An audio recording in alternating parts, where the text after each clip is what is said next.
Então vamos lá. Autoridade e revelação da doutrina espírita.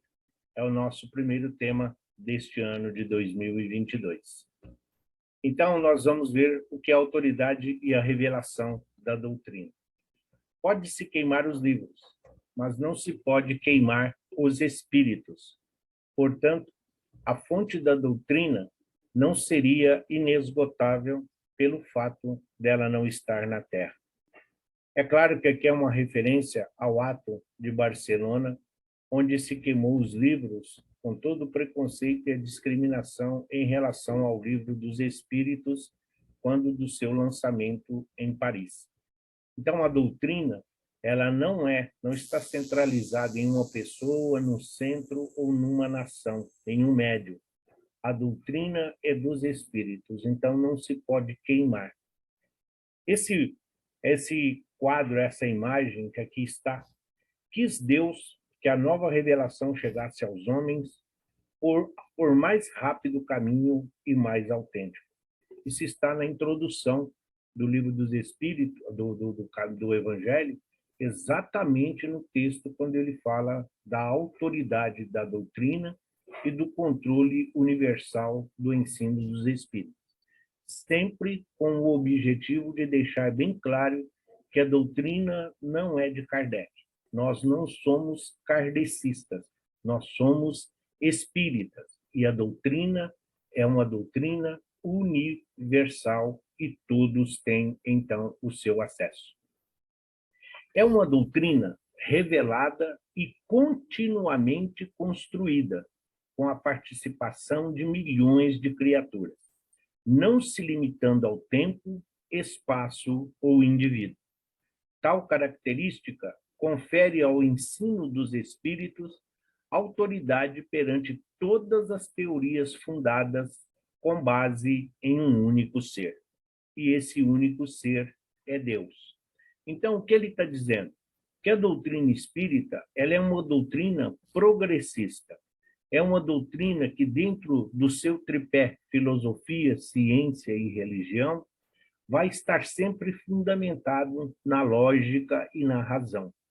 Então, à medida em que nós avançamos na lei do progresso, na lei do trabalho, a lei de destruição e principalmente através da reencarnação, à medida que nós vamos trazendo novos conhecimentos e novos aprendizados, a doutrina espírita vai oferecendo os recursos e os mecanismos necessários para o seu desenvolvimento.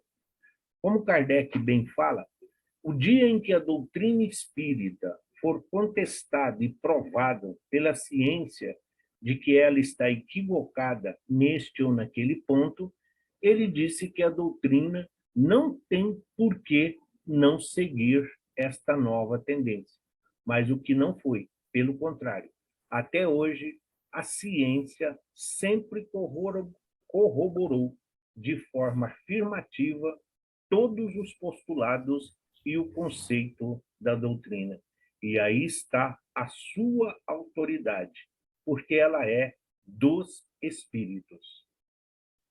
Esse texto que nós vamos ver agora, autoridade, porque não basta só nós conhecermos o livro dos espíritos, dos médiuns, mediunidade e reencarnação. O objetivo de um estudo é trazer sempre algo que está além da letra. Então, nós vamos, como o nosso estudo é um aprendizes do Evangelho na visão espírita, nós temos que começar pelo prefácio que está lá, então, para todos nós. O prefácio é sempre uma indicação que muitas pessoas nem sabem em que livro está, onde está, qual a razão. Qual é a razão desse ramo da videira? Então, os vocábulos usados no prefácio, nós vamos colocá-lo aqui e depois tem a sua interpretação do Espírito da Verdade. Virtudes dos céus. São algumas palavras, são algumas colocações que estão lá e que ele está traduzindo para nós. Espírito de verdade, todos nós sabemos que é o pseudônimo que o Cristo, que Jesus usou para preservar Kardec do preconceito e da perseguição. Virtude dos céus são as entidades espirituais superiores, os benfeitores espirituais. Céu ou céus diz respeito às tradições religiosas, coisas celestes ou coisas de Deus. Mundo espiritual, mas no sentido benéfico, no sentido de amor, de bem, de caridade, de mansuetude. É nesse sentido a sua evolução. As grandes vozes do céu são os espíritos superiores, no sentido de providência divina, associado aos espíritos puros. Então, todas as vezes que nós ouvirmos as grandes vozes do céu, ele está fazendo menção aos espíritos aqui que trazem a mensagem divina, a mensagem do Cristo. Cântico dos Anjos são inúmeros e variados fenômenos mediúnicos, a fim de despertar a atenção dos habitantes do planeta. Então, quando se fala de Cântico dos Anjos, não está dizendo que é uma entidade angélica de asa cantando, não. São os vários fenômenos mediúnicos, seja ele de voz direta, seja psicofonia, seja psicografia, seja vidência, seja audiência e várias outras que nós conhecemos. São os fenômenos mediúnicos para nos despertar para a nossa vida espiritual. E reino dos céus, que significa a perfeição espiritual.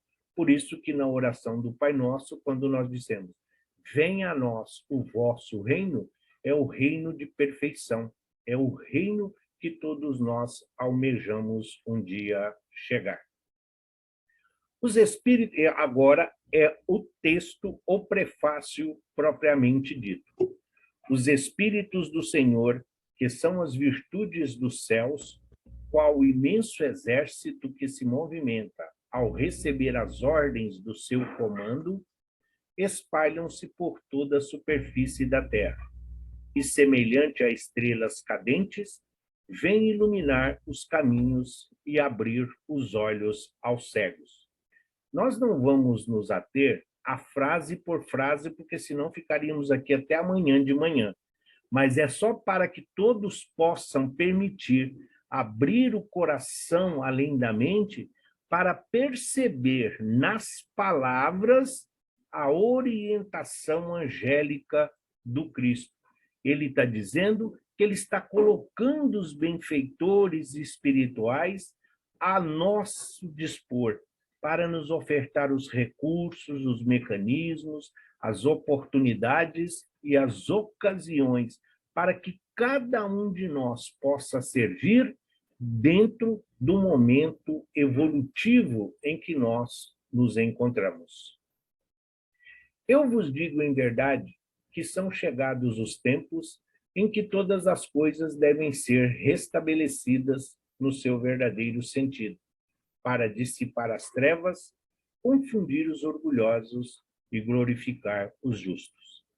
Se Moisés é uma representação de um mundo primitivo, de lei, de norma, de regra e de lei, o Cristo, ele vem corroborar. Jesus vem mostrar essa transição do primitivo para o mundo de provas e expiações. Então, muito daquilo que era mentira, muito daquilo que era um culto, um misticismo, um fanatismo, muito daquilo que era cultuado, vem exatamente agora se fazer luz, para que nós possamos compreender e enxergar o caminho em direção à casa do Pai. As grandes vozes do céu ressoam como sons de trombetas, e o cântico dos anjos se lhe associam. Homens, nós vos convidamos ao divino concerto. Eu não mudei o texto por uma questão que nós já falamos, de originalidade, mas aqui seria humanidade, porque quando se refere a homens, é porque segue um princípio do judaísmo. Então, homens é uma representação de humanidade. nós vos convidamos ao divino concerto. Tomai a lira, que vossas vozes se unam e que no hino sagrado elas se estendam e vibrem de um extremo ao outro do universo. A doutrina espírita cobrirá os 4 cantos do nosso planeta bendito. Homens, irmãos a quem amamos, estamos juntos de vós. Amai-vos também uns aos outros e dizei do fundo do coração, fazendo as vontades do Pai que está no céu: Senhor, Senhor, e podereis entrar no reino dos céus.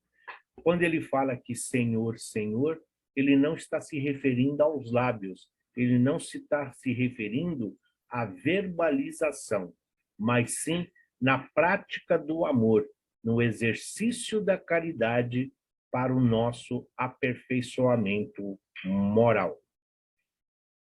Essa nota, essa instrução, foi transmitida por via mediúnica e resume ao mesmo tempo o verdadeiro caráter do Espiritismo e o objetivo dessa obra. Por isso, foi colocada aqui como prefácio. Então, essa é a colocação de Kardec. E agora nós vamos ver o significado e onde entra a doutrina, a autoridade e a revelação. Interpretação da mensagem do Espírito de verdade. Algumas ideias a partir desta comunicação mediúnica. 1. Os espíritos que receberam a incumbência de transmitir à humanidade encarnada da Terra organizaram-se em poderosa e disciplinada equipe, qual imenso exército sob a coordenação e supervisão do Cristo. Não se pega um grupo de soldados e envia para a guerra sem nenhuma preparação, sem nenhum conhecimento. Então, Jesus já sabia desse momento, isso já estava idealizado pelo Cristo nesta época. Então, esses espíritos reunidos, qual imenso exército, não é só São Luís, Santo Agostinho, o cura de Armes, não, os encarnados também. A exemplo do Cristo, quando aqui esteve, não é só os apóstolos que fizeram parte da missão do Cristo. O cego de Jericó, o cego de Siloé, o paralítico da piscina, a mulher hemorríase ou a mulher hemorrágica que seja, os 2 ladrões, todos esses formavam o imenso exército para que pudesse se manifestar por eles a divindade, pudesse se manifestar por eles a misericórdia divina através do Cristo. A mesma coisa se aplica à doutrina espírita, como ela chegou até nós.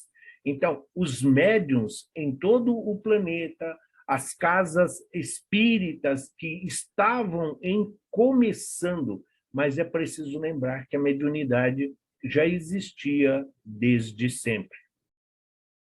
Essa equipe era constituída de entidades espirituais superiores consideradas as virtudes do céu. Sim, enquanto tinha uma equipe desencarnada dos benfeitores, tenha também uma equipe encarnada dando suporte. Neste caso, a equipe espiritual sempre vai prevalecer, a exemplo de uma equipe mediúnica em qualquer trabalho numa casa espírita, seja de obsessão, seja de um evangelho, seja de uma palestra. A equipe espiritual, ela é a responsável. O trabalho, ele é preparado, às vezes, meses antes. Então, a mesma coisa aqui. Então, esta equipe espiritual, em associação e de conformidade com a vontade do Cristo, aqui, então, neste intercâmbio, trazendo a misericórdia divina em forma de benefício a todos nós. Uma outra ideia, o Espiritismo surgiu num momento previamente programado por Jesus, partindo-se do princípio de que a humanidade, de forma ampla, já revelava condições intelectuais e morais para entender, em espírito e verdade, a mensagem do Mestre Nazareno. Se quando Jesus esteve aqui, Quando indagado a respeito da cegueira daquele jovem que estava ali, Jesus disse que nem ele e nem os seus pais pecaram, mas para que nele se manifestasse a misericórdia divina. A mesma coisa está aqui nesse item 2. Então, nós já tínhamos essa noção de família, de responsabilidade, o que nós já conhecíamos o mundo espiritual, mesmo que fosse numa forma de céu, inferno e purgatório, mesmo sendo nessa dualidade do bem e do mal, do bem e do bom e do ruim. Mas já tínhamos condições de compreender o mundo espiritual e as leis que o regem. Então, saber que não é questão de fanatismo, mas que existe uma lei de retorno, que existe uma lei de ação e reação, de causa e efeito, que rege a nossa encarnação presente. Então, o Espiritismo surge nesse momento intelectual em que todos nós temos acesso à informação. Claro que não é como hoje, com a internet, com celulares, com computadores, mas se olharmos há 165 anos atrás, nós demos um grau de salto, e isso é o que importa. Este aprendizado seria posto em prática ao longo dos séculos seguintes, constituindo uma era de transformação espiritual do ser humano, em que as trevas da ignorância cederiam lugar à luz do entendimento espiritual. Então, olha o que o Espírito da Verdade diz. De imediato, 1857, ele coloca 100 anos de imediato, no Evangelho segundo o Espiritismo, ele fala de 100 anos para a implantação da doutrina espírita. Então, é esse processo de transformação. Quando nós todos estávamos acostumados com o fogão de lenha, a transição para o fogão a gás deu trabalho, teve que vencer preconceito e discriminação. A mesma coisa foi quando começamos essa pandemia há 3 anos atrás, as aulas online, os tratamentos online, sofreu assim perseguição, discriminação, preconceito terrível. E hoje nós estamos aqui desfrutando deste benefício. Isso é progresso, isso é tecnologia, isso é ciência, isso é avanço, isso é entender que depende de nós. E não é só questão da letra, são as nossas atitudes, a vibração. Nós somos vibração. O universo, ele não entende palavras, o universo entende frequência. Quanto mais elevada moralmente for a nossa frequência, mais nós estaremos em harmonia com o Criador. Eu vos digo em verdade que são chegados os tempos em que as coisas devem ser restabelecidas em seu verdadeiro sentido, para dissipar as trevas, confundir os orgulhosos e glorificar os justos. Nós vamos ver no decorrer, e isso a própria Bíblia fala sempre de verdade. Porque Jesus disse que a verdade esclarecerá. Conhecereis a verdade esclarecerá. Então, ele está falando em verdade, ele está falando na acepção correta da nossa existência, que todas as coisas devem ser restabelecidas, ou seja, tudo aquilo que é temporário, tudo aquilo que é transitório, tudo aquilo que pertence à nossa vida material, tem que ser relegada a essa condição da nossa existência aqui. Nós não vamos usufruir de nada materialmente no mundo espiritual em nosso retorno à casa do Pai. Então, daí a recomendação de buscar primeiro as coisas de Deus e que tudo mais nos será acrescentado.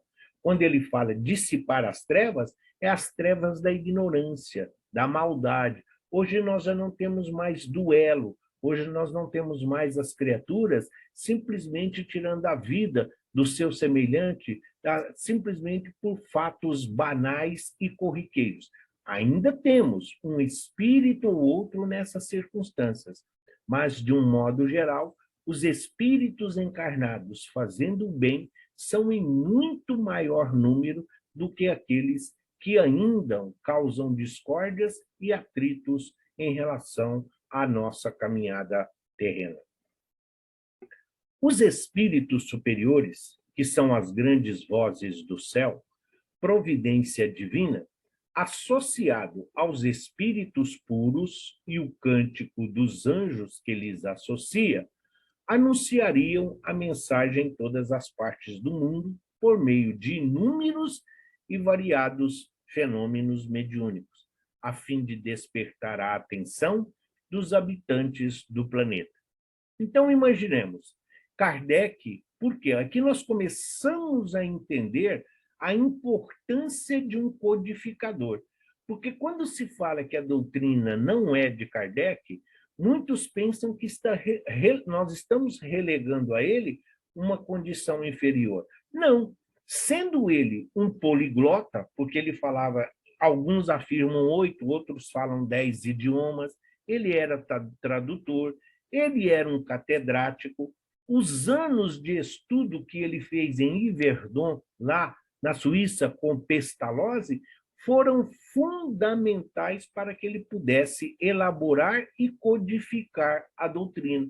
Então, se não tinha o Google, não tinha o WhatsApp, não tinha toda essa tecnologia, imagine Kardec escrevendo cartas, enviando perguntas para o continente africano, lá para a Ásia, em todas as regiões do nosso planeta, esperando essas respostas chegar para que ele pudesse ali associar uma e a outra, como ele dá em número. Então, enquanto isso estava ocorrendo, enquanto essas respostas estavam chegando, lá estava ele, na casa da senhora Baldan, já com conhecimento das mesas girantes, exatamente preparando as experiências, as reuniões experimentais que viriam ser, o fundo, iriam ser a tônica do estudo na Sociedade de Estudos Espíritas de Paris.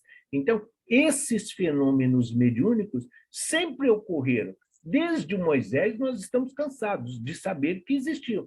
Os próprios 10 mandamentos, o Decálogo, é uma sessão mediúnica. Ali nós temos a mediunidade de voz direta. Moisés ouviu diretamente os benfeitores, não que apareceu um ali. Então, esses fenômenos foram todos catalogados, e é essa colocação que está lá no prefácio, uma das suas interpretações. Num hino de todos os habitantes do planeta, num hino sagrado, essas comunicações, esses fenômenos, elas se estendem e vibram de um extremo a outro do universo. Kardec afirma: por meio do espiritismo, a humanidade deve entrar numa nova fase, a do progresso moral, que é a sua consequência inevitável. Não mais, pois, vos espanteis com a rapidez com que as ideias espíritas se propagam.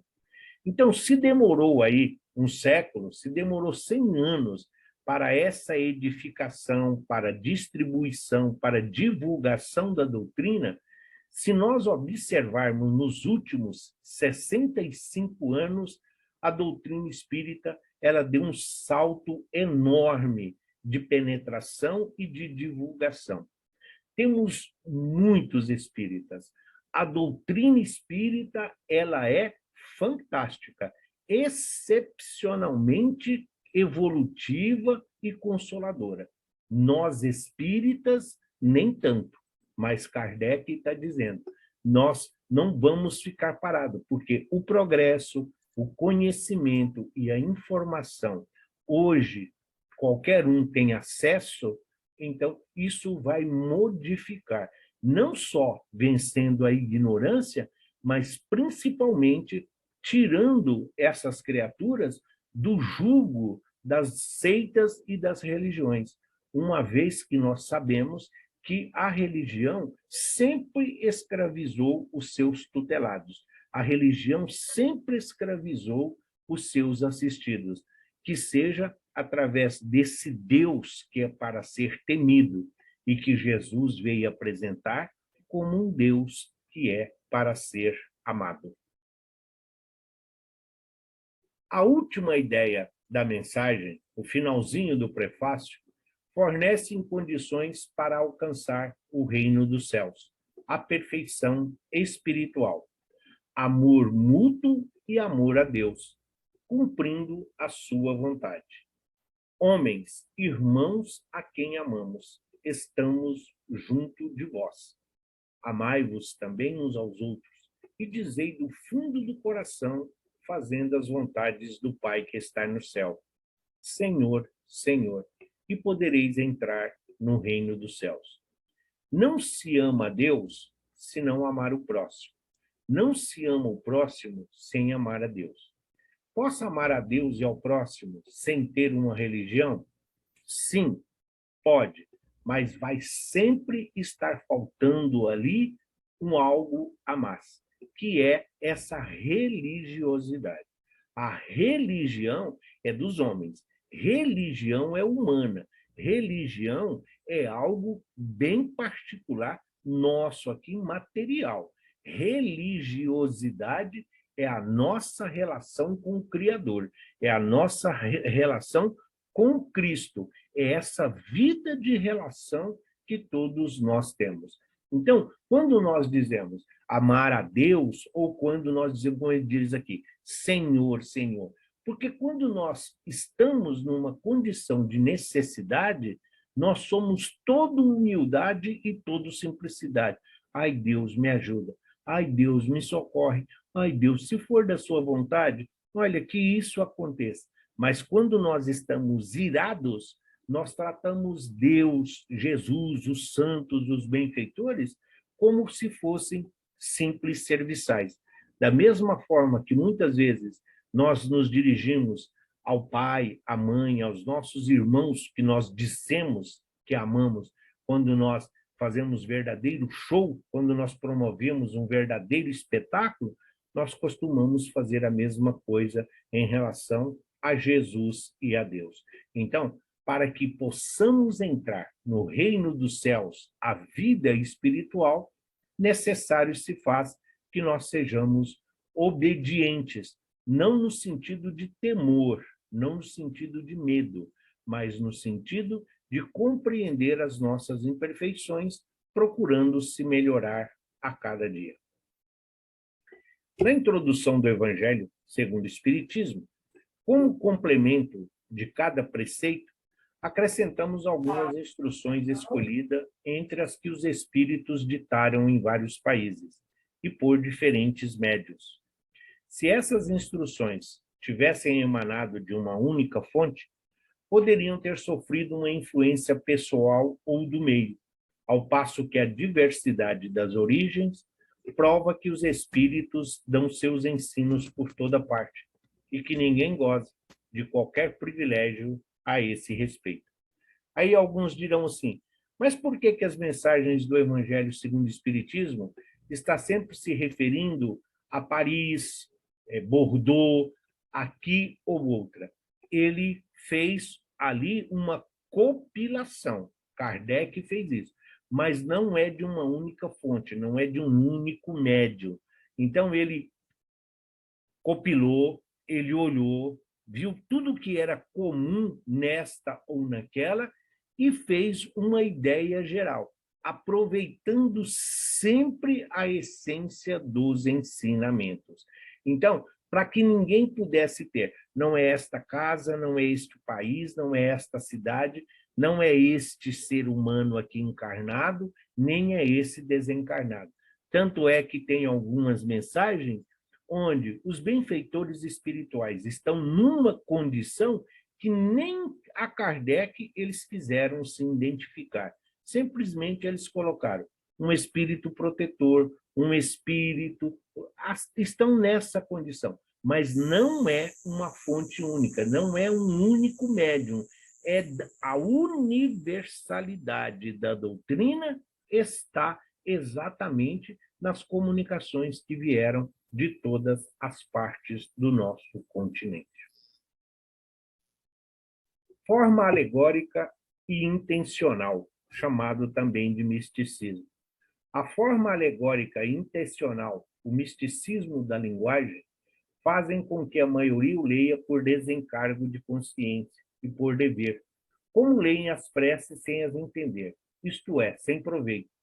Então, não adianta nada você ter o livro dos Espíritos, pergunta a pergunta, e estar lá. As pessoas, às vezes, até se referem. Tem uma pergunta no livro dos Espíritos que pergunta, Kardec pergunta se os Espíritos influenciam a nossa vida. Mas a resposta é muito mais do que vós imaginais. Então quer dizer que então tudo aquilo que eu faço de errado, quer dizer que todas aquelas bobagens que eu faço é por influência dos espíritos, né? É eles que estão me influenciando. Não, não é isso, mas é isso que ele está dizendo. As pessoas leem e interpretam de acordo com seus interesses, com a sua conveniência. Daí a necessidade da doutrina e dos seus postulados, dos seus conceitos, para que possa prevalecer a verdade, sem nenhuma modificação, sem nenhuma alteração conveniente ou interesseira para manter mordomias e, principalmente, privilégios daqueles que se dizem entender verdadeiramente o significado da doutrina.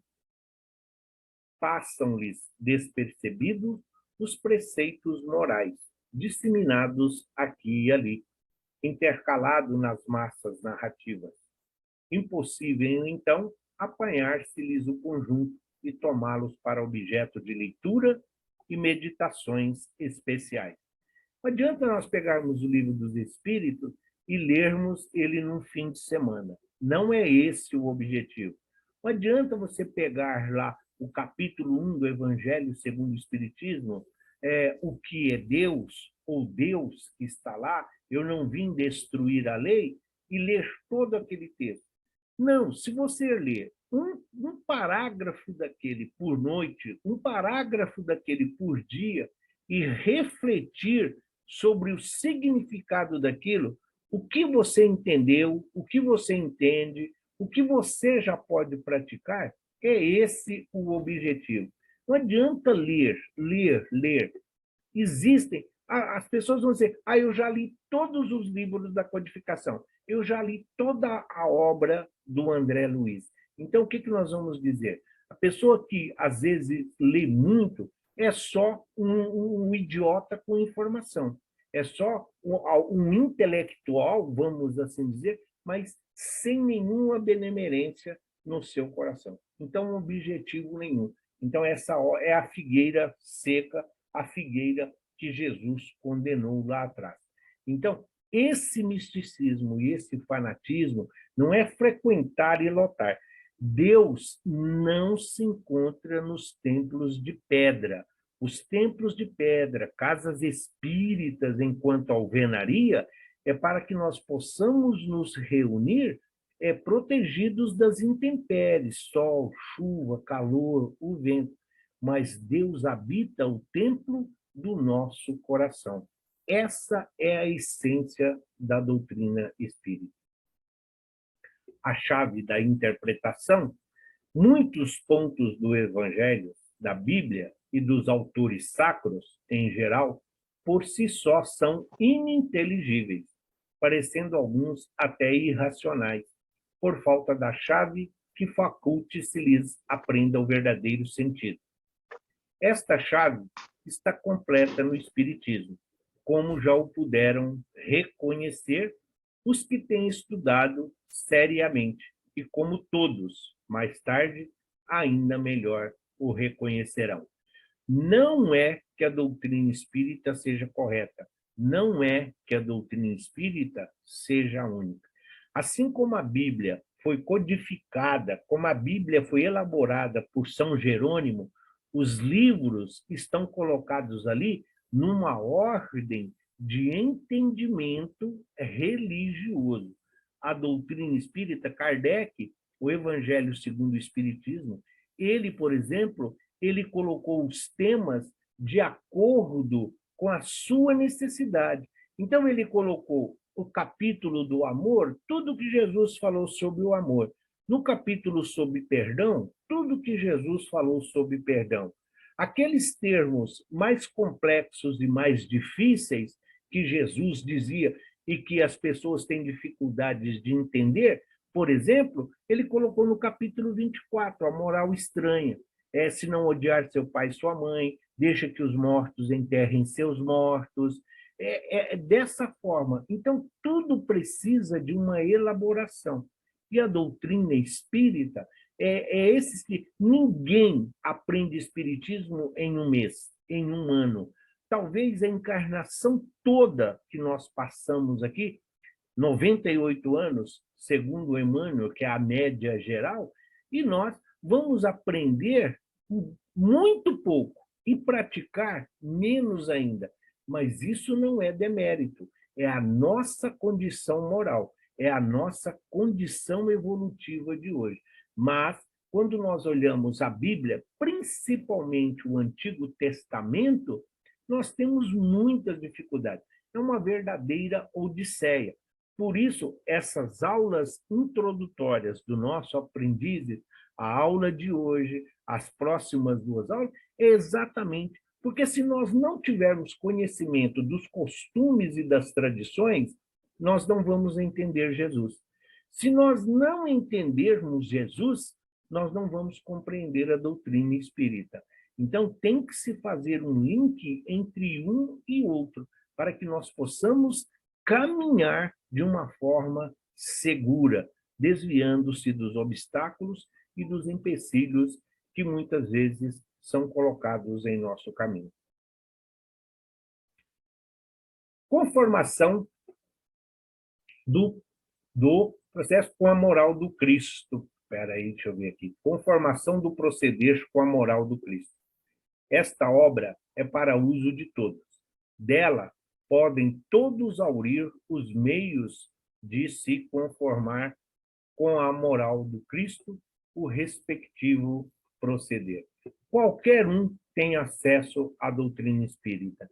Não importa se você é intelectual, se você é analfabeto, se você tem uma situação confortável materialmente, se você vive dentro da situação dos pobres de espíritos, dos simples ou dos humildes, todos nós temos, porque a doutrina é dos benfeitores, é dos espíritos, e eles não procedem, o que procedem para eles é a moral, o que vale para eles são os princípios e os valores dentro dos ensinamentos do Cristo.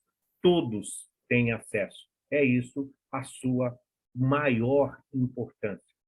Na parte 2 da introdução do Evangelho segundo o Espiritismo, Kardec nos fala da autoridade da doutrina espírita, já que muitos opositores e difamadores desta doutrina questionam essa autoridade, porque não veem nela tal condição para falar de situações que Jesus não havia abordado. Mas nós sabemos que ele abordou sim, só que de uma forma indireta, através de parábolas, numa linguagem simbólica. Os detratores da doutrina espírita, aqueles que têm dificuldade de aceitar a sua autoridade, o que eles falam? Que a doutrina não trouxe nada de diferente do que Jesus já havia dito. Se os benfeitores não falaram nada de novo, se eles não trouxeram nenhuma revelação nova, então por que essa autoridade? Por que se achar desta maneira? Sim, a doutrina espírita não falou nada de diferente. Ela explicou aquilo que Jesus deixou em observação. O próprio Jesus é que disse, em se referindo aos apóstolos, a vós foi permitido caminhar comigo e aurir da fonte que agora vos fala, mas a eles outros não. Em outra passagem, Jesus vai se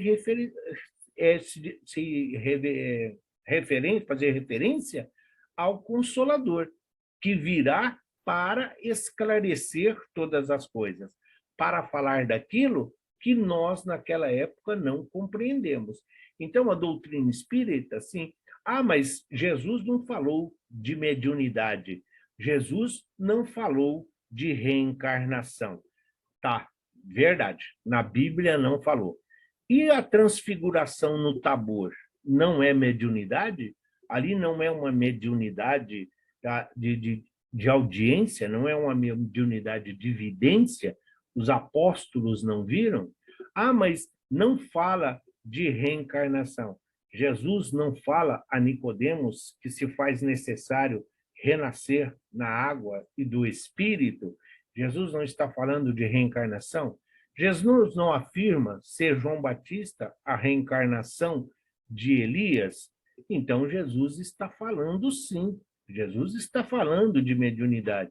Jesus não disse as pedras falarão, os túmulos falarão. Jesus não está dizendo que a sepultura vai dizer. Jesus não está falando que o cadáver vai dizer. Jesus está dizendo que o espírito que habitou aquele corpo, que está ali naquela situação, virá nos trazer. Então, é essa chave da interpretação, é esta colocação que dá a autoridade. Sim, isso não é novidade, mas a interpretação só pode ser feita a partir do conhecimento dos postulados da revelação da doutrina espírita. O espiritismo é uma revelação, ou seja, um conjunto de informações e diretrizes de conduta transmitidas ao homem por iniciativa dos espíritos superiores, tendo à frente o espírito de verdade, confirmando a promessa do próprio Jesus quando se refere a um outro consolador. Mas por que só surgiu nessa época? Nós vamos ver daqui a pouco o porquê ter surgido nessa fase de 1857, o porquê de ser na França. Mas é uma revelação. O que é uma revelação? Revelar é algo que ainda é desconhecido. Se é algo que está escondido, isso já não é revelação. Se é algo que é falso ou que é uma mentira, também não é uma revelação. Uma revelação é algo que é benéfico e que trará benefício a todos aqueles que dela souberem usufruir. Então, essa pleiade de espíritos, o qual a imagem aqui é só uma representação, porque nós sabemos, como já dissemos, o espírito de verdade, o diálogo entre Kardec e o espírito de verdade, reproduzido na Revista Espírita de 1860, ele deixa bem claro: para vós direis a verdade. Então, e isso te basta. Quando Kardec fala, mas você já habitou um corpo, já foi alguém importante? A resposta é clara: já te disse, para você serás a verdade. E isto é o que te basta. Porém, nós sabemos que através do próprio Erasto, o próprio São Luís, faz essa referência de quem era. Então, aqui está uma representação de uma reunião na Sociedade de Estudos Espíritas de Paris, onde o espírito de verdade aí, com o cura de Arnes, São Vicente de Paulo, entre outros, e também a comunidade dos encarnados. Então, a doutrina espírita, a sua revelação, é o Consolador prometido. O meu Pai lhes enviará um Consolador. Em algumas traduções da Bíblia está Paráclito, que é a mesma coisa, é só uma questão de palavra bonita. Mas a doutrina espírita, através da sua revelação, nos aproxima. Criatura e Criador, ovelhas e pastor. Só que agora nós já temos a capacidade não só de ouvi-lo, mas de seguir a sua orientação. Aqui nós temos, além mais uma vez, da imagem da Sociedade Espírita Parisiense, nós temos aqui a ideia. Por que o primeiro livro é o Livro dos Espíritos, que é o que está centralizado? Então, aqui está. Livro dos Espíritos é a base de toda a doutrina. Se você quiser saber de onde nós viemos, quer saber de onde você veio? No Livro dos Espíritos, a primeira parte, a pergunta, as questões de 1 a 329, vai te responder isso. E esse, de 1 a 329, é uma síntese do que está na Gênese. Você quer saber o que você sente? Você quer saber o que é mediunidade, tontura, o que é tristeza, melancolia, saudade, tudo isso? O que eu sinto? Então, está na segunda parte. É as questões de 330 a 613, que é uma síntese do que está no livro dos médiuns. Quer saber por que você sofre? Quer saber por que você passa por tantas dificuldades? Então, é a terceira parte, as questões de 614 a 919, que é exatamente o Evangelho segundo o Espiritismo. E quer saber para onde nós vamos depois do desencarne, depois que nós retornarmos ao pó? É a quarta parte, o céu e o inferno, as questões 920 e nas últimas edições até a pergunta 1019 que fecha. Então, e quem eu sou? Quem eu sou está nesta introdução de todos os livros. Então, o Livro dos Espíritos, da questão 1 a 1019, exatamente nos mostra de onde viemos, porque estamos na Terra e qual é a nossa destinação enquanto espíritos a caminho da luz. Conforme lemos em A Gênese, essa revelação tem um duplo caráter. Nós estamos falando da autoridade e da revelação. Então, na Gênese, ele fala que essa revelação tem um duplo caráter. Divino, porque foi de iniciativa dos espíritos superiores, como já dissemos, e humano, porque é fruto do trabalho da elaboração de um homem. Então, esse duplo caráter da revelação, divino ou espiritual, humano ou material, a parte divina refere-se aos benfeitores e tudo que foi ditado através dos médiuns que Kardec codificou. A parte humana é a representação de Kardec e talvez aquela que é uma das mais injustiçadas, né, do nosso meio, que é exatamente a Amélie, a esposa dele, a Amélie Boudet, que é a esposa dele, que ao lado dele ajudou, auxiliou e permitiu que ele desenvolvesse todo esse trabalho. Então, a parte humana, a parte material, está relacionado a Kardec, ao professor Rivail, a parte divina aos benfeitores sob a supervisão do Espírito de Verdade. Ao efetivar-se assim, em pleno século XIX, chamados séculos das luzes, principalmente na França, que era a nação mais poderosa da época, mais uma revelação teve ela que apresentar-se com características inteiramente novas de racionalidade e exame das informações, impessoalidade e intermediação. Era um século de transformação, era o século da intelectualidade. Muitos filósofos, muitos cientistas, muitos estudiosos, esses espíritos estavam exatamente reencarnados na França nessa época. Só que, se desse somente o cunho religioso, seria só uma religião a mais, seria só uma forma a mais de se dirigir a Deus e até mesmo Jesus. Não, então precisava dessa forma de razão, de lógica, precisava dessas situações técnicas e impessoais. Quanto menos interferência humana, quanto menos interferência material tivesse, esse era o objetivo.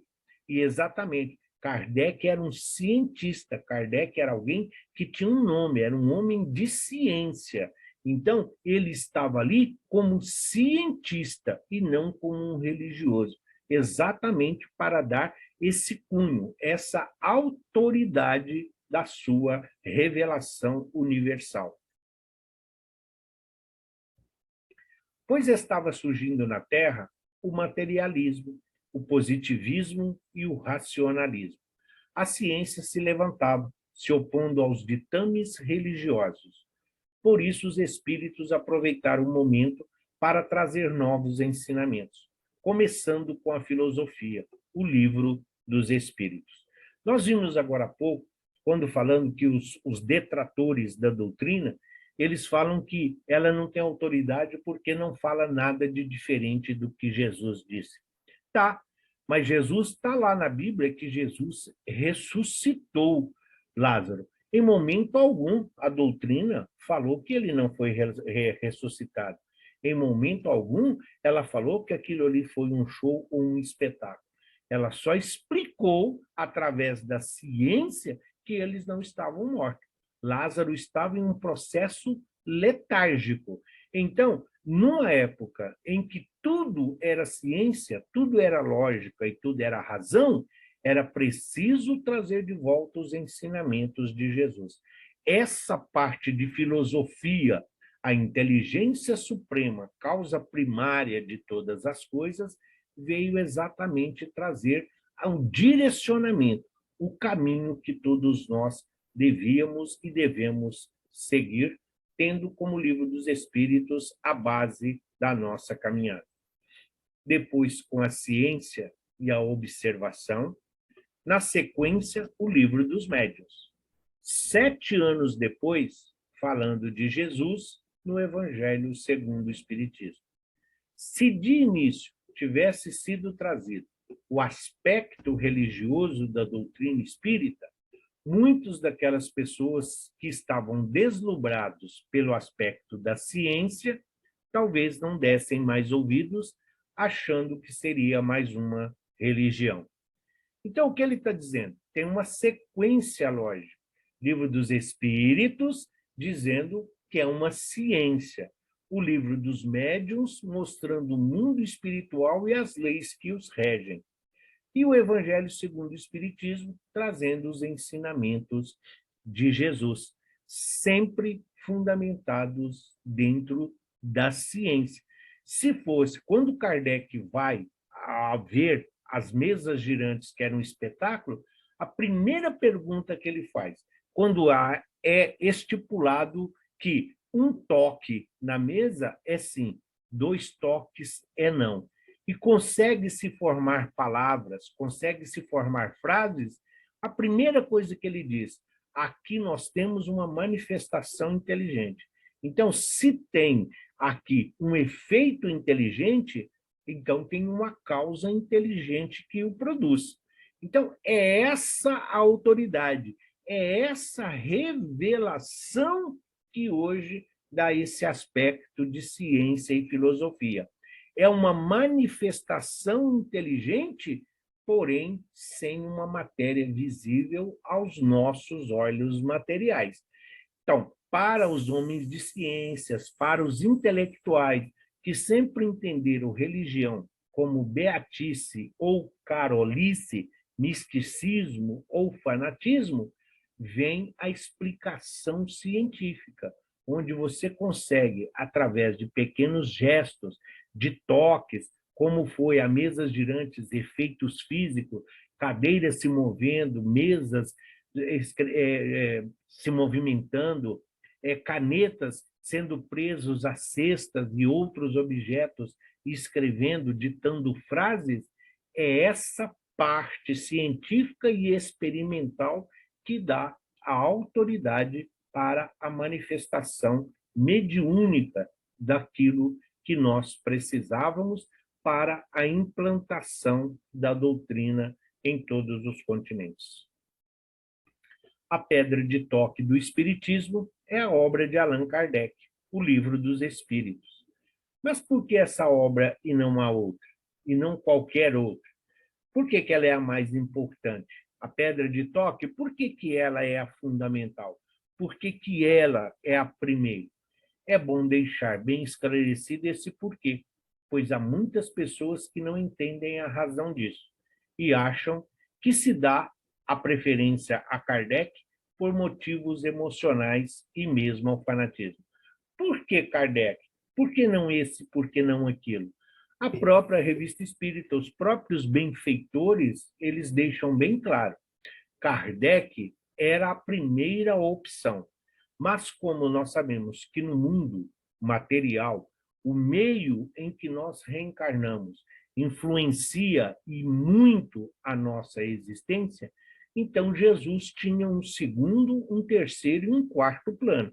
Se Kardec falhasse, então seria ali Camille Flammarion, que na sequência, se falhasse, seria Leon Denis, e assim por diante. Então, tínhamos vários ali à disposição, da mesma forma que nós tivemos os 12 apóstolos, mas sempre tinha.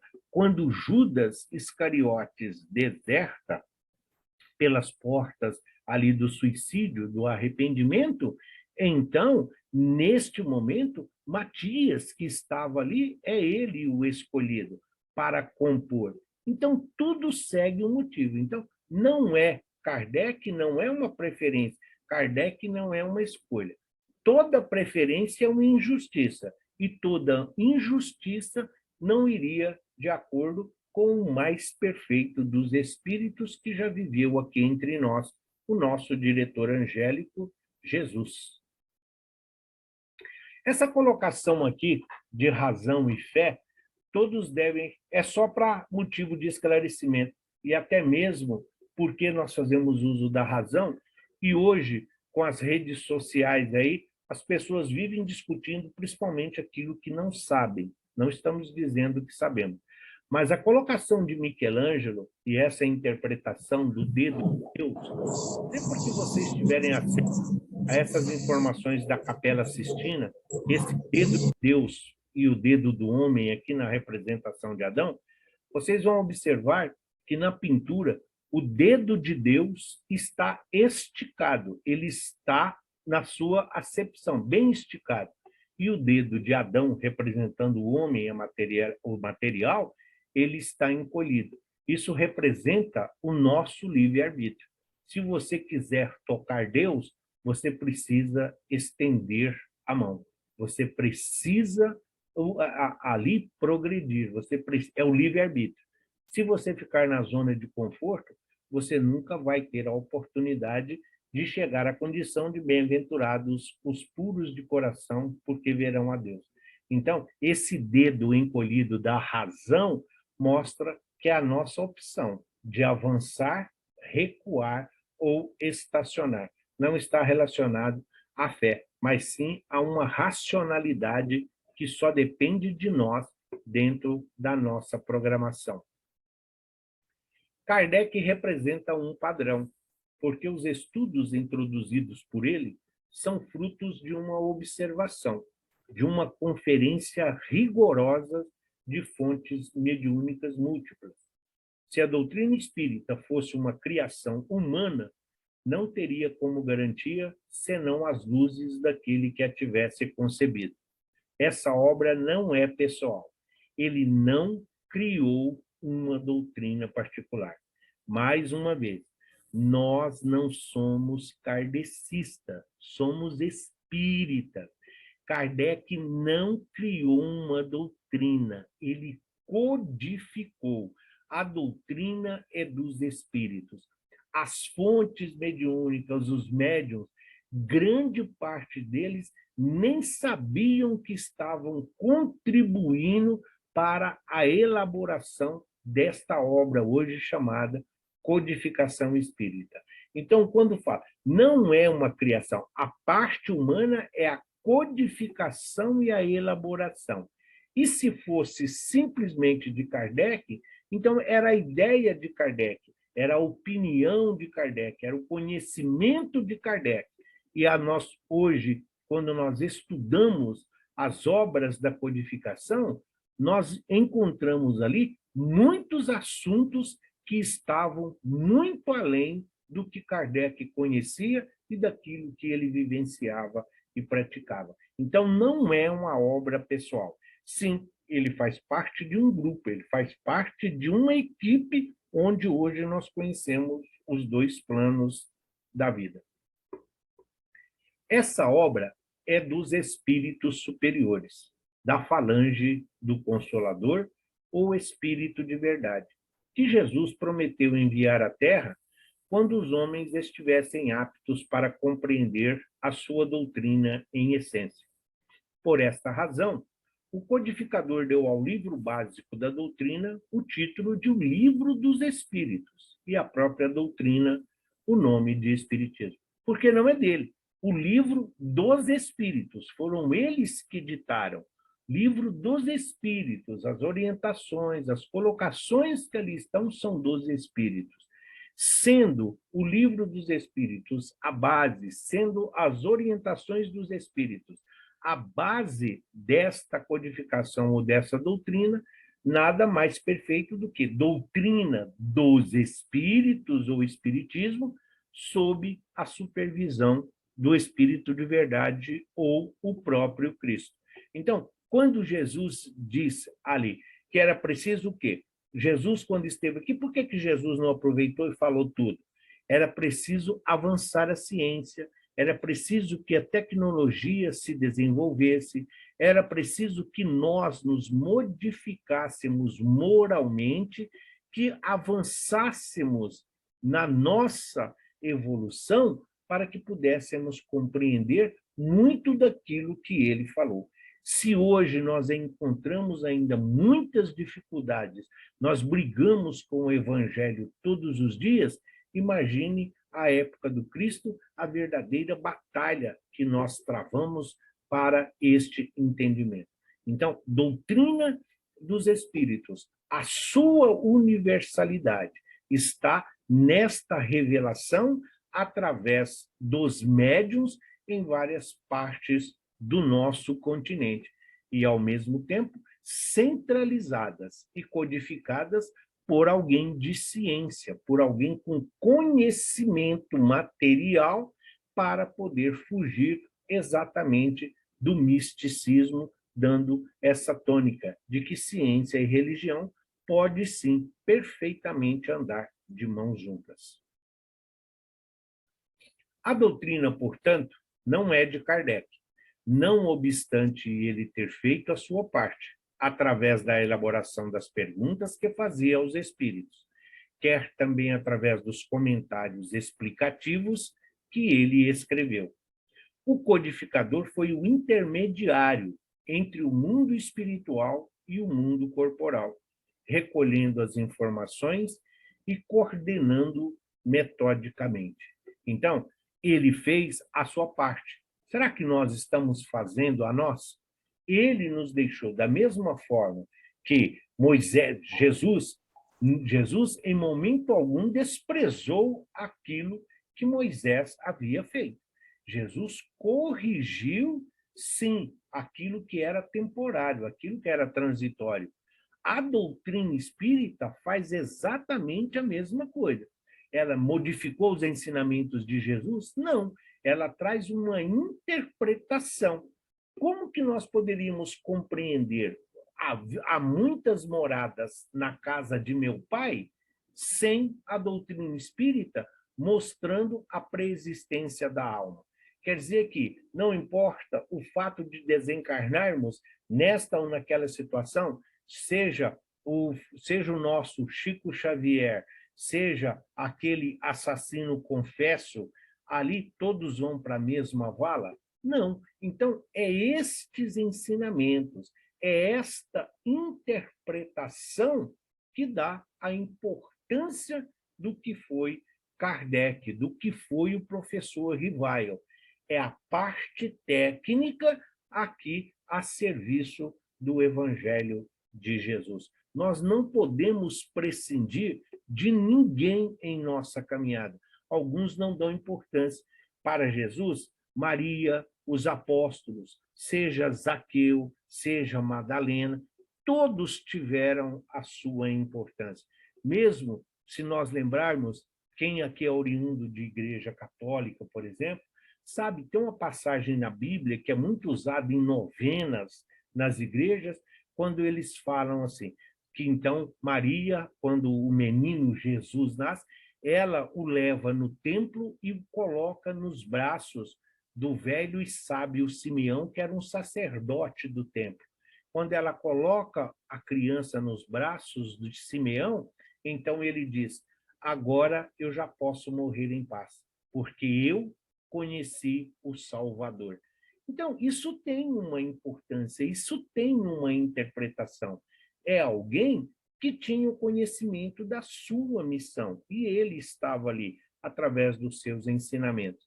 Então, todos aqui podem contribuir para o Evangelho e a sua implantação nos corações necessitados. Ou seja, seguindo uma metodologia, uma forma de proceder com rigores e com cautela, com aferições às inúmeras mensagens vindas de diversas fontes, desconhecidas umas das outras, obtidas em várias partes do mundo, porque não bastava o Espírito ensinar. Espírito ensinando sempre houve.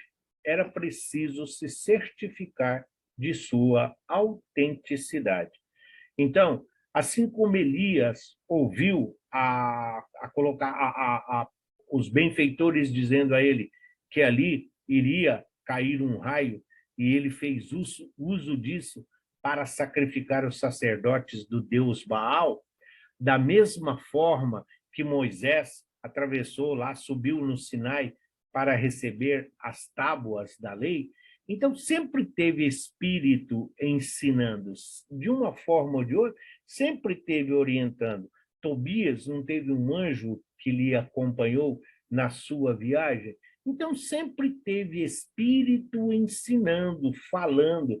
A maneira como que isso é representado é que às vezes causava o descrédito nos ensinamentos de Jesus. Tem uma colocação que muitos dos ateus adoram. Eles falam: como é que eu posso acreditar num livro, em se referindo à Bíblia, onde uma mula fala? Eles estão falando da mula de Balaão. Nós sabemos que não é a mula que está falando, mas um espírito, exatamente através de voz direta, consegue falar. Eles é que associaram que foi a mula. Ninguém, em momento algum, falou que foi a mula que falou. Mas como que nós vamos explicar isso para quem não sabe o que é espírito? Para quem não sabe da imortalidade da alma? Para quem não sabe que tem um perispírito? Para quem não sabe que o fato de morrer, de desencarnar, não nos transforma em santos, que nós continuamos a nossa caminhada exatamente de onde partimos do mundo terreno, imperfeitos, mas procurando fazer as devidas correções. Então, essa autenticidade, não bastava o Espírito dizer para ele: olha, aqui é Francisco de Assis, aqui é Paulo, o apóstolo, olha, aqui é José, o pai de Jesus. Não, se nós olharmos no livro dos médiuns, Kardec descartou algumas mensagens que está lá colocada como apócrifas, onde os espíritos assinavam como Jesus. Se for analisar, qualquer um leigo que for ler aquilo lá vai dizer que Kardec se equivocou. Mas se nós olharmos as colocações, algumas palavras que estão colocadas, não tem nada a ver com aquilo que Jesus sempre disse. Mas isso é fruto de estudo, isso é fruto de conhecimento, de pesquisa.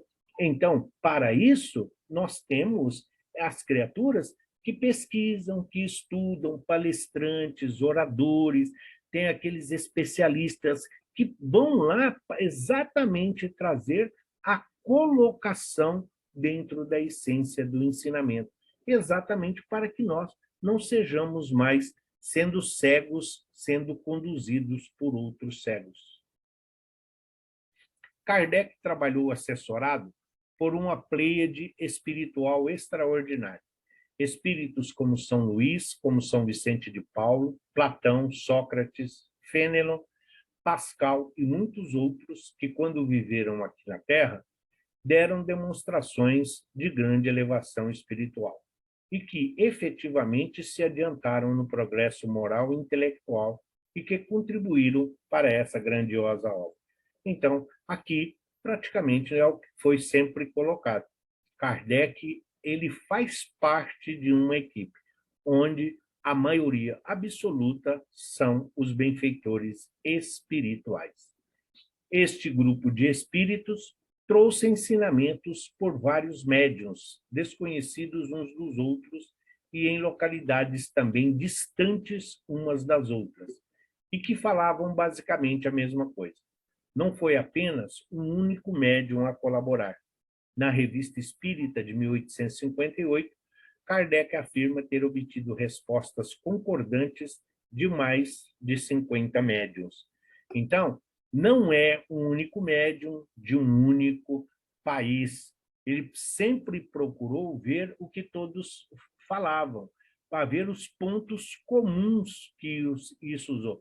E ele não procurou conhecidos, mas sim coerência, parcimônia, para falar um pouquinho mais bonitinho, dentro daquilo que ele recebeu como resposta.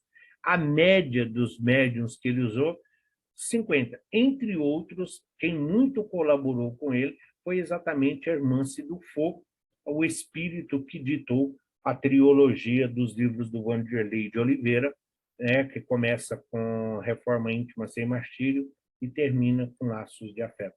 Foi uma das grandes colaboradoras de Kardec. Como sabemos, um homem pode ser enganado e enganar-se a si mesmo. Mas quando dezenas de pessoas em lugares distintos ouvem e veem a mesma coisa, torna-se impossível de todos estarem enganados. Então, se Jesus disse, mova uma pedra e eu aí estarei, levante um pedaço de madeira e me encontrarás. Então, qual o significado? Que Jesus está em toda parte, que Jesus tem ciência e controle absoluto de todas as nossas necessidades. Essa coisa de quando nós fazemos o bem, é o nosso anjo, é o nosso protetor, e de quando nós cometemos os desatinos na vida, é o mal, é o diabinho, é o Satanás. Não, são as nossas tendências que nós precisamos corrigir.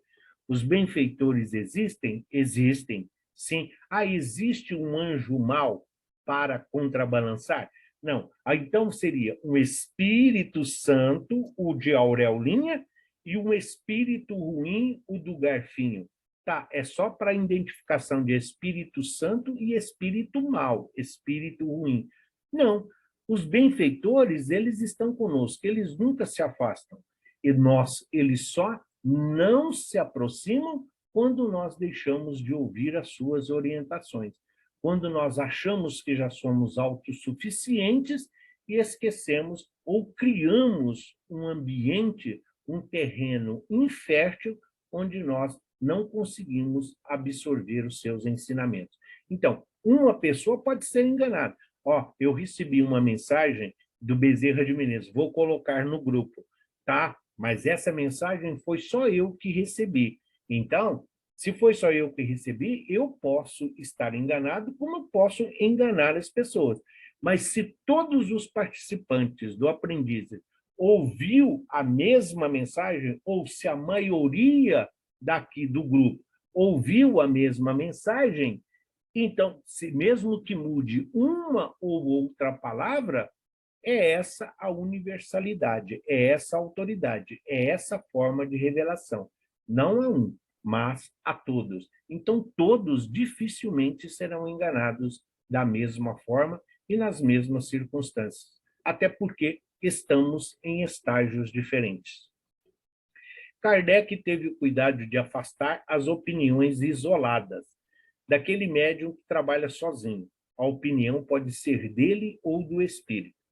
Adotou as do maior número de concordâncias. Ele aproveitava a que os espíritos diziam igualmente por diversos médios.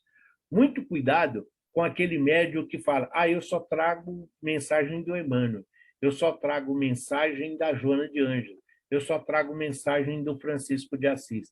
Muito antes de ser um bom médium, ele está obsidiado, ele precisa de tratamento, porque ele está na fascinação e da vaidade.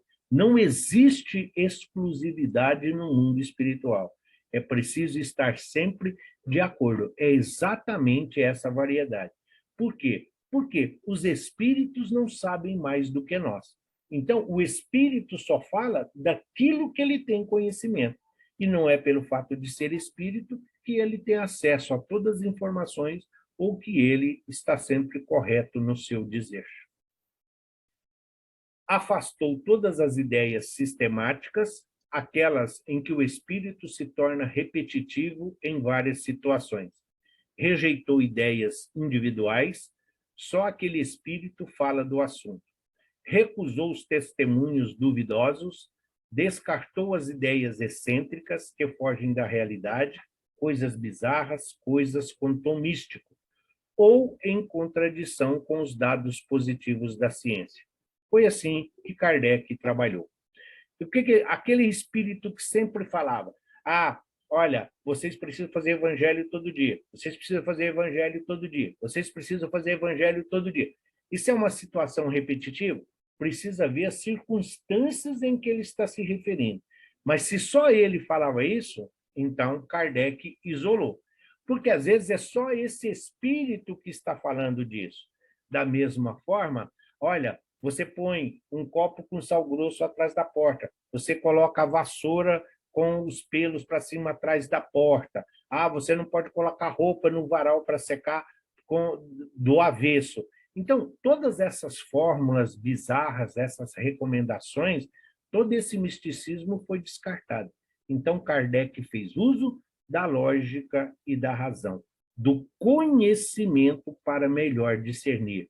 É esta a tônica da revelação e da autoridade. Os postulados e os conceitos doutrinários foram todos elaborados a partir desta codificação, desta forma experimental de trabalho. Kardec só aceitou algo como verdadeiro depois de ter passado pelo crivo da razão. Aí sim foi dado como verdade. O Espiritismo passou a existir a partir desse ensino coordenado pelo mestre Lyonês, a chamada codificação. E mesmo entre a primeira edição do Livro dos Espíritos e a que hoje nós conhecemos, houve algumas alterações, houve algumas modificações em todos os livros, feitos pelo próprio Kardec, exatamente correção, porque às vezes ele entendeu de uma forma errada, às vezes a palavra que colocou ali não foi a correta, mas sempre usando esse crivo da lógica e da razão. Da mesma forma, o Emmanuel, em algumas circunstâncias, acabou corrigindo o Chico. Não que o Chico errou, não que o Chico falou, ele simplesmente, o Chico se enganou. É muito fácil, dentro da espiritualidade, nós, às vezes, entendermos com o nosso parco conhecimento do que ele está se referindo. Mas é um equívoco sem dano, mas que precisa ser corrigido. No Livro dos Médiuns, por exemplo, quando ele fala de subjugação, na primeira edição, Kardec falava que não existia possessão. Na edição corrigida, ele explica, sim, pode haver uma possessão temporária, mas não definitiva. Mas não possessão no sentido de dois espíritos usar o mesmo corpo, mas sim do espírito, o obsessor, fazer uso do psiquismo, da voz e mesmo dos movimentos do corpo do espírito obsidiado, só para ilustrar o significado desse crivo da razão. A história do espiritismo é esse procedimento do codificador da doutrina. Desde quando foi publicado, o Livro dos Espíritos, até hoje, nenhum dos princípios do espiritismo foi desmentido pela ciência. Pelo contrário, todos eles têm sido sistematicamente confirmados por ela. Por isso, Kardec diz, se algum dia a ciência mostrar que algum conceito, que algum postulado da doutrina espírita está em equívoco ou está errado, vocês deixem a doutrina e fiquem com a ciência. Mas não houve essa necessidade, até porque todos nós estamos aí hoje nessa busca, né? Dentro da lei do progresso, todo dia, novos conhecimentos que se fazem necessário à nossa evolução.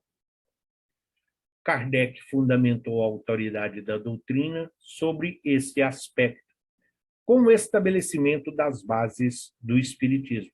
Definiu-se que o trabalho doutrinário futuro não ficaria restrito a um médium, um grupo ou instituição, exatamente para evitar a perseguição, fascinação, a vaidade, a própria queda. Então, não existe um médium, não tem um grupo ou uma instituição. A codificação por si só é ela que fala. Ela é a sua maior autoridade. E ninguém pode chamar para si a responsabilidade de ter sido o revelador, de ser ele que trouxe a codificação, porque não existe. São dos espíritos e é a eles que deve ser, sim, a referência da codificação, o crédito tem que ser dado sempre a eles, os benfeitores. Qual o esquema que Kardec usou? Qual esse esquema lógico que ele usou? Então, alguém fez uma afirmação ou uma suposição. Isso contradiz a codificação? Se contradiz, sim, então há evidência objetiva nisso? Se sim, então vamos procurar os achados e apresentar à comunidade científica espírita para a validação do novo conhecimento. É o que Kardec diz. Se surgir um novo aprendizado, um novo conceito, um novo recurso, a doutrina espírita vai se adaptar. É isso que ele está falando. Foi validado pela doutrina? Sim, então vamos aceitar e vamos reformular a teoria, o conceito doutrinário. Se não tem evidência, então nós vamos refutar. Da mesma forma, se não for validado.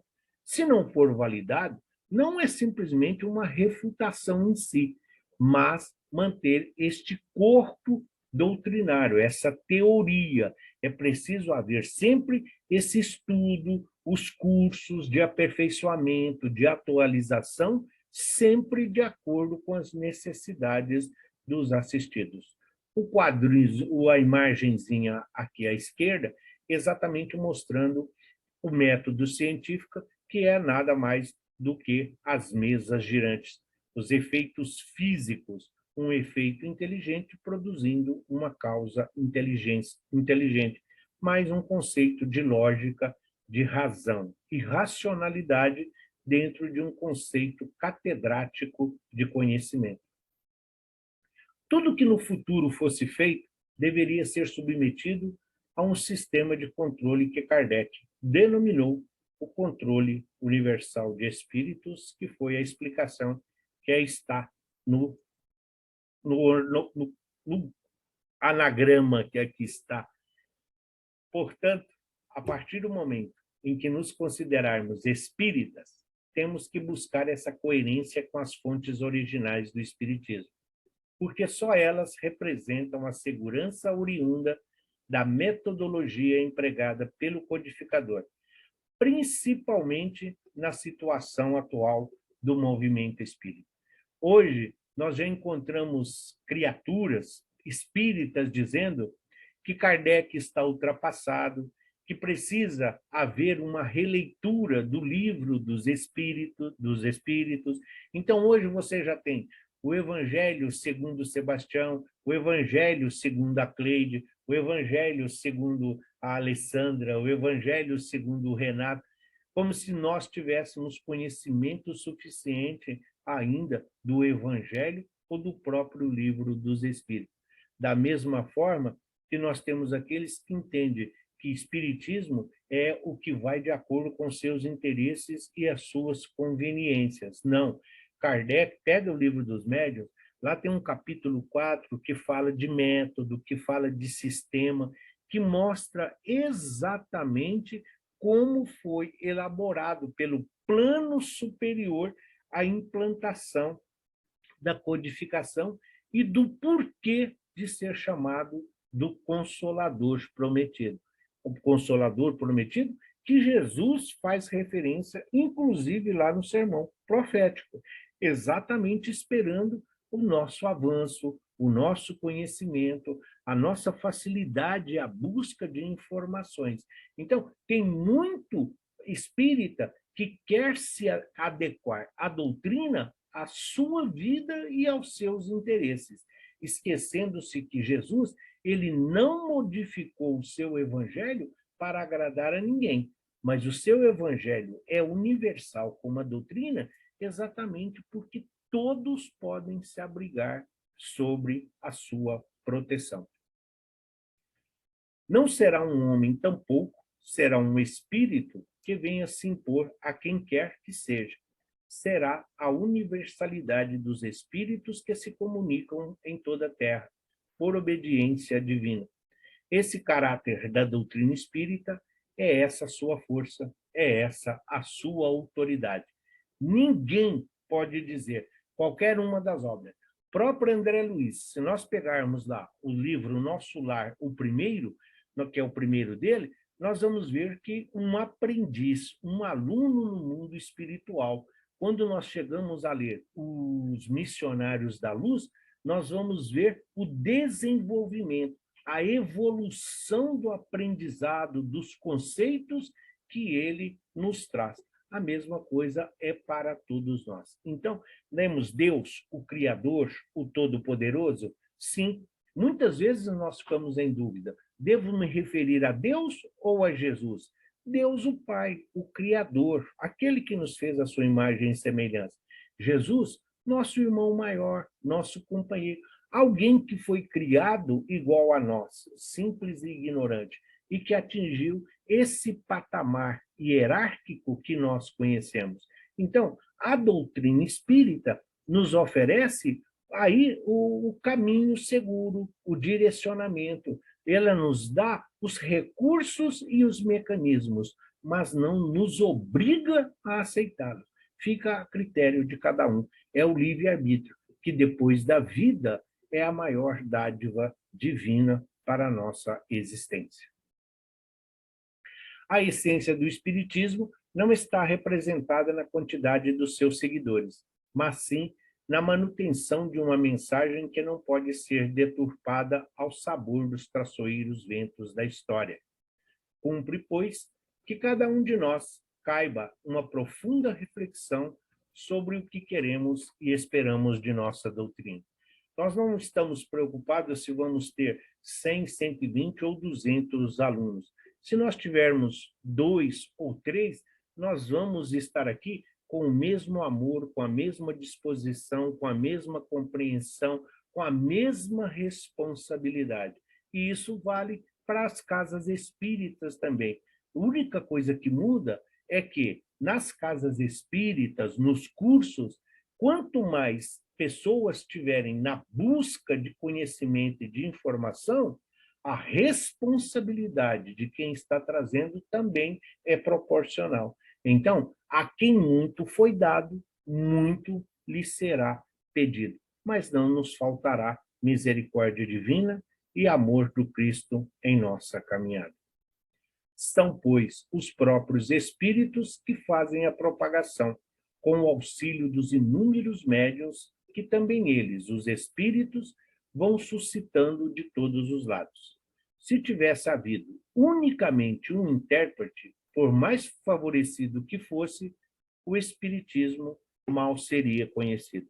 Seja a Irmance, seja a Madame Boudin, seja as irmãs Fox, se fosse só o Chico, se fosse só o Divaldo, se fosse só um médium, a doutrina espírita dificilmente sairia de um círculo, de uma cidade, de um estado ou até mesmo de um país. Então, é exatamente essa proliferação, essa distribuição que é levada por todos os benfeitores na preparação desse ambiente que proporciona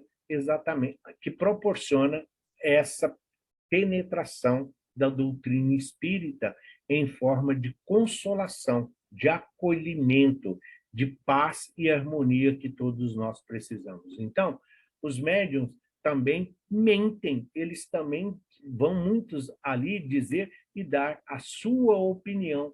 Muitos deles estão falando apenas daquilo que conhecem, mas aqueles que muitas vezes estão assistindo ou ouvindo não têm a facilidade e o conhecimento necessário para discernir. Mas aqueles que são responsáveis são eles, porque o próprio Cristo diz: quando você comete um mal contra o próprio ser humano, isso pode ser resgatado dentro da própria encarnação. Mas o mal que é cometido contra o espírito, isso às vezes perdura por uma ou mais encarnações, o desejo da reparação.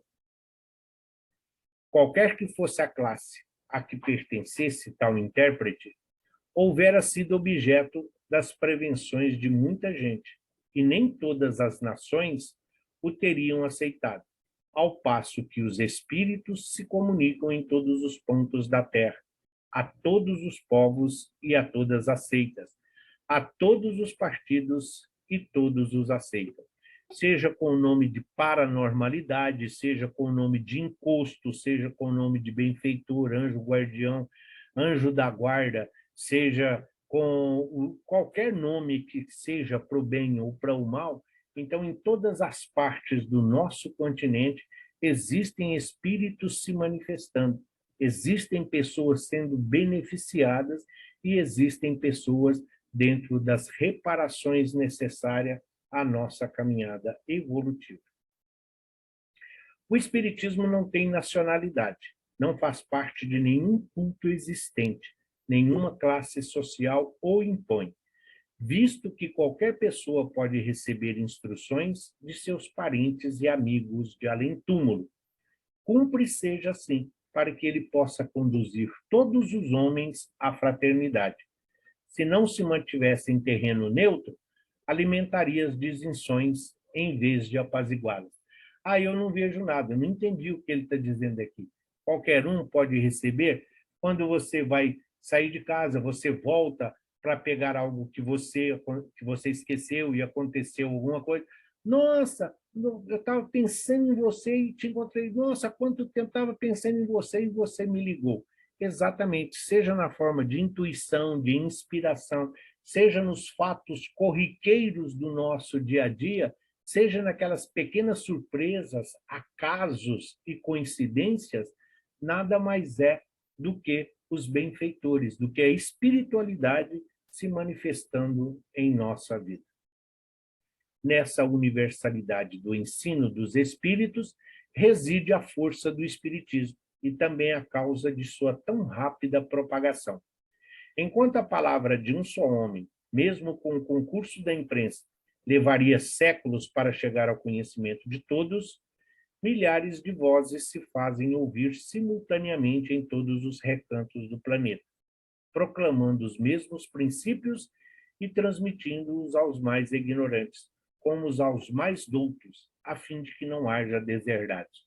Então, nesse momento, em várias cidades do Brasil, em várias cidades do mundo, em vários continentes, as pessoas estão falando do evangelho, estão falando de espiritualidade, estão falando de morte, de desencarne, violência, fome, pandemia.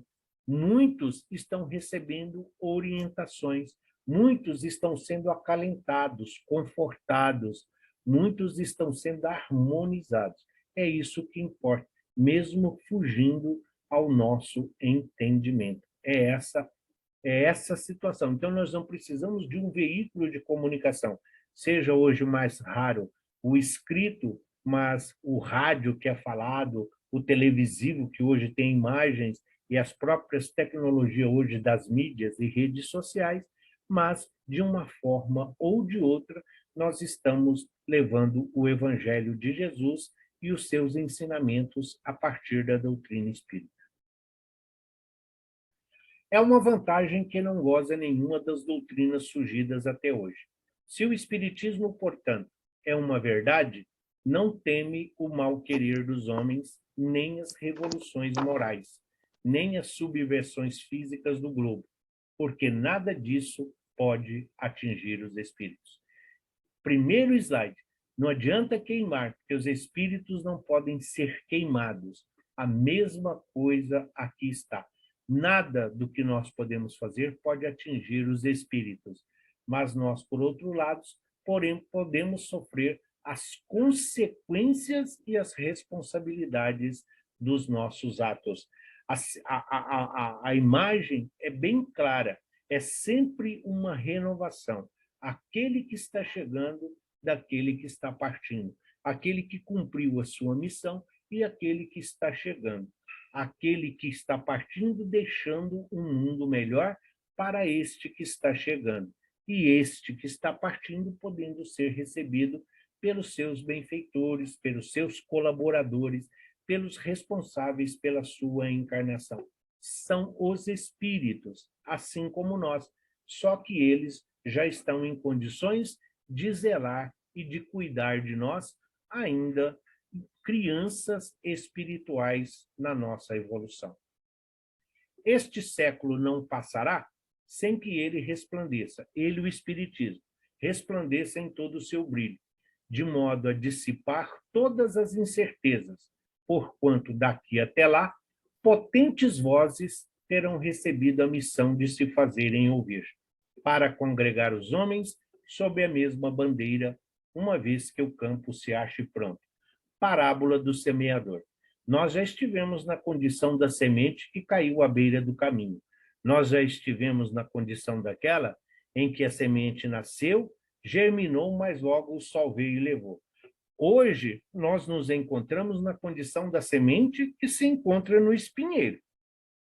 Nós ainda temos as dificuldades com as coisas do mundo, nós ainda temos dificuldades com as satisfações e os prazeres mundanos. Ainda o ter, o possuir, ainda fala muito aos nossos olhos. Mas todos nós estamos a caminho da luz. Somos viajores da eternidade. Mas a cada encarnação, a cada retorno aqui nesta pátria querida, nós voltamos à espiritualidade melhorados para sermos dignos de aqui estarmos na Terra regenerada.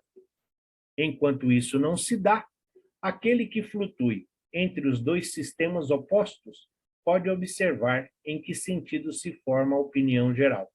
Essa será a indicação certa do sentido em que se pronuncia os espíritos. Dois sistemas opostos.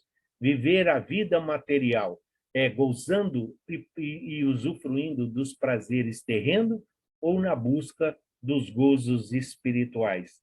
Vivendo a vida terrena como se ela fosse única e a razão da nossa existência, ou fazendo as reparações necessárias para que possamos retornar em paz e equilibrados, em que possamos reconciliar-se com a lei divina.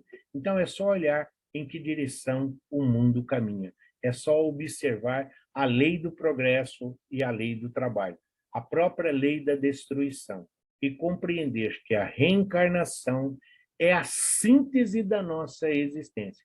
É a lei de justiça, de amor e de caridade, oferecendo a todos nós a oportunidade bendita da vida. E enquanto tomamos água, aí está, depois da revelação, depois da autoridade da doutrina espírita, da universalidade da comunicação dos espíritos, sabendo como se processou, então, a semana que vem nós vamos ver exatamente o significado de Novo Testamento e de Velho Testamento. Vamos falar a síntese do que significa cada um dos livros. Não é contar história e nem fazer novela. É simplesmente falar dos livros e o significado, a essência de cada um deles. Nós vamos falar, então, para que possamos compreender.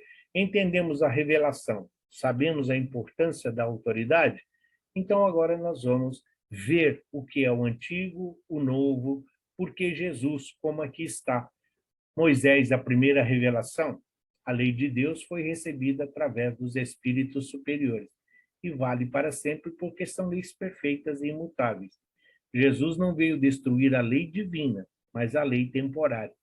E Kardec, a terceira revelação, é a nova ciência que vem revelar aos homens por meio de provas irrecusáveis a existência da natureza e do mundo espiritual e suas soluções e suas razões com o mundo material.